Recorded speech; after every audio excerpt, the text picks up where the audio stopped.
ओम electronic PCB repair centre में आपका स्वागत है।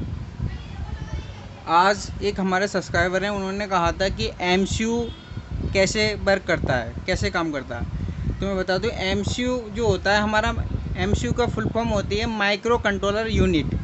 तो एमसीयू हमारा किस प्रकार से वर्क करता है ये मैं आपको बता रहा हूँ। आपको ध्यान से देखना है इसी वीडियो को। ये बेसिक की तरीके से मैं बता रहा हूँ, जो बेसिक हर एक पीसीबी के लिए ये जो है नियम लागू होता है। तो मैं बता दूँ आपको, हमारे एमसीयू कभी कभी क्या होता है, हमारी पीसीबी बंद होती है। तो क्या क्या चेक करना है आपको कि एमसीयू को हमारे जो है 3.3 वोल्ट या 5 वोल्ट मिल रहे हैं। उसके बावजूद भी हमारी अगर पीसीबी ऑन नहीं होती है तो आपको क्या चेक करना है कि मैं आपको बता दूं कि क्रिस्टल चेक करना है आपको। क्रिस्टल क्या करता है कि ये हमारी फ्रिक्वेंसी जनरेट करता है। जैसे हमारा 4 मेगाहर्ट्ज़ का होता है तो 4 मेगाहर्ट्ज़ की ये जो 4 मेगाहर्ट्ज़ की फ्रिक्वेंसी को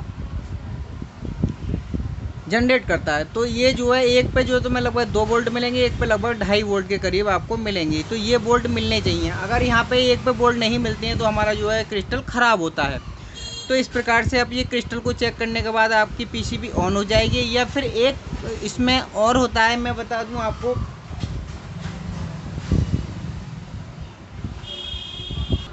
एक इसमें एक रीसेट आईसी होती है जो कि हमारी जो है 4.2 वोल्ट की भी हो सकती है, 4.5 वोल्ट की भी हो सकती है। तो ये एक रीसेट आईसी ट्रांजिस्टर की तरह होती है। तो ये जो है अगर ये ख़राब हो जाए, हमारे क्या करती है, जब ये ख़राब हो जाएगी हमारे यहाँ पर 5 वोल्ट से कम आ जाएंगे, यानी कि 4.2 वोल्ट से कम हो जाएंगे, तो ये ग्राउंड आउट करके, तो ये भी आपको चेक करनी ज़रूरी है। तो अगर आपकी पीसीबी ऑन नहीं होती है तो ये आपको ये 3 चीज़ें चेक करनी है। उसके बाद क्या होता है, कभी कभी हमारी जो है ये रैम आईसी जो होती, सॉरी, ये मेमोरी आईसी होती है, इसके सॉफ्टवेयर को भी आप जो सॉफ्टवेयर करके भी ऑन कर सकते हैं। मगर अधिकतर मैं बता दूं आपको यही चीज़ ख़राब होती हैं, ये सॉफ्टवेयर का फॉल्ट बहुत कम आता है। अब क्या होता है कि मैं बता दूं आपको, ये हमारी पीसीबी ऑन होने के बाद जब हम रिमोट से कमांड देते हैं तो हमारा आईआर सेंसर वर्क करता है। तो आईआर सेंसर जब वर्क करता है तो क्या होता है कि ये जो है इसे कमांड देता है चालू करने के लिए, ऑन करने के लिए। तो ये हमारी पीसीबी ऑन हो जाएगी। जब पीसीबी ऑन हो जाएगी तो पीसीबी सबसे पहले क्या करेगी कि मैं बता दूं आपको कि हमारी जो रूम सेंसर और कॉइल सेंसर होते हैं उन्हें जो है सेंस करेगी। अगर आपकी पीसीबी ऑन होते ही एरर आ जाए, आपको पता नहीं है कि हमारा एरर कौन सा है, तो आपको क्या करना है कि आपको ये दोनों सेंसर में कि एक सेंसर, जैसे मान लो E1 आ गया हमारा, तो E1 हमें पता नहीं कि इसका है या इसका है। तो क्या करना है आपको, इसका जैक हटा के देखना है। अगर हमारा E1 ही है तो हमारा यही सेंसर ख़राब है, और हमारा मान लो इसके हटाने पर हमारा E2 आ रहा है तो हमारा ये सेंसर ख़राब नहीं है। तो इस तरीके से आप जो है एक एक करके सेंसर को हटाकर जो चेक कर सकते हैं कि हमारे किस सेंसर का एरर है। तो इस प्रकार से सेंसर को भी ये सेंस करती है। उसके बाद क्या करती है कि पीसीबी उसके बाद हमारी जो है मोटर को चलाती है ये। तो अगर मोटर को जब चलाती है तो मोटर को ये जो है मैं आपको बता दूं, पीजी मोटर होती है और एक हमारी डीसी मोटर होती है। तो ये डीसी मोटर मान लो, तो इसमें हमारे डीसी मोटर, तो इसमें जो है ये फीडबैक भी देती है। हमारी एलओ पे जो है ये फीडबैक देगी, मतलब एलओ को जो है सिग्नल देगी। सिग्नल देने के बाद मोटर अगर चल गई, मान लो, उसके बाद हमारे दोनों सेंसरों को सेंस करने के बाद मोटर चल गई। चलने के बाद कुछ देर बाद अगर मोटर रुक जाती है, मोटर जब रुक जाती है तो फिर क्या करना है कि हमारी जो मोटर की फीडबैक होती है, फीडबैक हमारी आईसी तक नहीं पहुंच रही। तो जो फीडबैक वाले जितने भी चीज़ होती हैं, ऑप्टो कपलर लगा हुआ होता है, उसको आपको चेक करना है, यहाँ तक फीडबैक पहुँचानी है।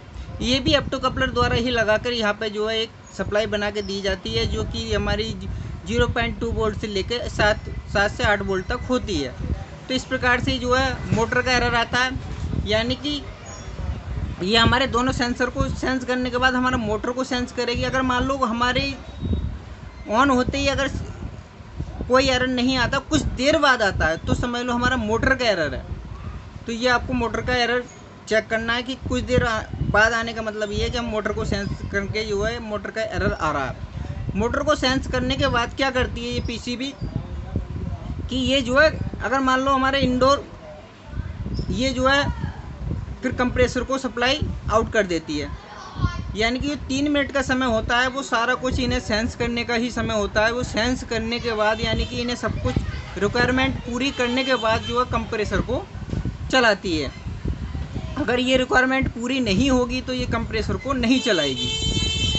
तो इस तरीके से देखो, किसी भी पीसीबी का हो यही रिक्वायरमेंट होती है। आपको अगर नहीं पता है कि हमारा कौन सा एरर है, तो इस प्रकार से अगर हमारी शुरू होते ही आता है तो ये सेंसर में के दोनों में के ख़राब है, और कुछ देर बाद आता है तो मोटर का, यानी कि 3 एरर ही होते हैं इंडोर के। अब क्या होता है मैं बता दूं आपको। इसी तरीके से हमारी जो आउटडोर, जो मालूम जो हमारी आउटडोर में पीसीबी लगी होती है, यानी कि इन्वर्टर वाली जो पीसी होती है आउटडोर की, उसमें भी क्या होता है कि 3 मिनट का जो समय होता है वो इसी बात के लिए होता है कि उसमें भी क्या करेगी वो पीसीबी 3 मिनट के अंदर अपनी सभी की जो भी कुछ हमारी रिक्वायरमेंट होती है, मैं बता दूं आपको। कंपरेटर सबसे पहले हमारे सेंसर को सेंस करेगी, सेंस करने के बाद क्या करेगी मोटर को सेंस करेगी, मोटर को सेंस करने के बाद जितनी भी एसी डीसी लिंक जो होती है उन्हें सेंस करेगी,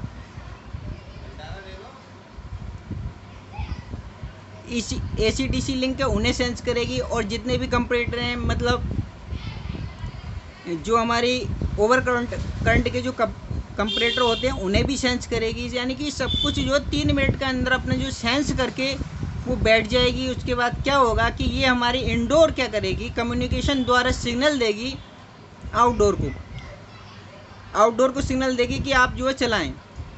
अब अगर उसकी रिक्वायरमेंट पूरी होगी तो वो जो है कंप्रेसर को चला देगी। अगर उसकी रिक्वायरमेंट पूरी नहीं होगी तो उधर से आउटडोर से सिग्नल आएगा, जो भी एरर होगा वो हमारे कम्युनिकेशन द्वारा जो भी एरर होगा वो जो है इसे दिखा देगी। अगर उसकी रिक्वायरमेंट अगर आउटडोर की पूरी होगी, यानी सारी जितने भी एरर हैं वो पूरे होंगे, तो वो जो है क्या करेगी कंप्रेसर को चला देगी। और उसके बाद जब इसका टेम्परेचर हो जाएगा तो इसी हिसाब से ये जो आपस में बातचीत करती रहती हैं इंडोर आउटडोर। अगर इसका टेम्परेचर पूरा हो जाता है तो वो इसी तरीके से क्या करती है, जो आउटडोर को सिग्नल दे देती है कि इतना टेम्परेचर हो गया, तो उसी हिसाब से कंप्रेसर की स्पीड कम ज़्यादा हो जाती है। इसमें जो है हमारे जो नॉन इन्वर्टर में क्या होता है कंप्रेसर को बंद हो जाता है, और इन्वर्टर में क्या होता है उसकी स्पीड स्लो हो जाती है। तो इस प्रकार से ये 3 मिनट का जो समय देती है कंपनी, वो इसी वजह से देती है कि सारी चीज़ों को सेंस करने के बाद ही माइक्रो कंट्रोलर जो क्या करता है कि उसे कंप्रेसर को चलाता है। तो मैं ये बता दूं, ये जो आपको बताया है मैंने, ये पीसीबी सभी पीसीबी पर यही लागू होता है कि जब तक सारी रिक्वायरमेंट एमसीयू की नहीं होगी तो वो कंप्रेसर को नहीं चलाएगी।